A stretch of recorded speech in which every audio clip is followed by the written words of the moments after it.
পৃথিবীর বিভিন্ন দেশে 11,000 বাংলাদেশি প্রবাসী কারাবন্দী রয়েছেন বলে জানিয়েছেন পররাষ্ট্র মন্ত্রণালয় সম্পর্কিত সংসদীয় স্থায়ী কমিটির সভাপতি ডক্টর আব্দুল মোমেন।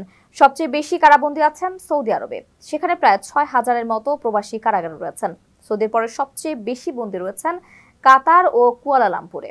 রোববার কক্সবাজারে শরণার্থী ত্রাণ ও প্রত্যাবর্তন কমিশনারের কার্যালয়ে পররাষ্ট্র মন্ত্রণালয় সম্পর্কিত সংসদীয় স্থায়ী কমিটির বৈঠক শেষে সাংবাদিকদের এ তথ্য জানান তিনি।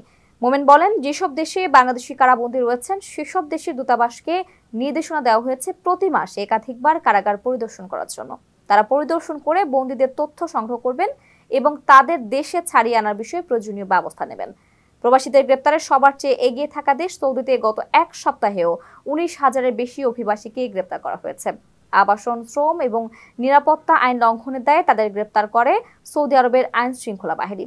রোববার দেশের স্বরাষ্ট্র মন্ত্রণালয়ের এক বিবৃতিতে এই তথ্য জানানো হয়েছে। বলা হয়েছে, গত 2 মে থেকে 8 মে পর্যন্ত দেশ জুড়ে অভিযান চালিয়ে মোট 19,710 জন অভিবাসীকে গ্রেপ্তার করা হয়েছে। ওমানের সেরা রেট দিচ্ছে বাংলাদেশি প্রতিষ্ঠান গালফ এক্সচেঞ্জ।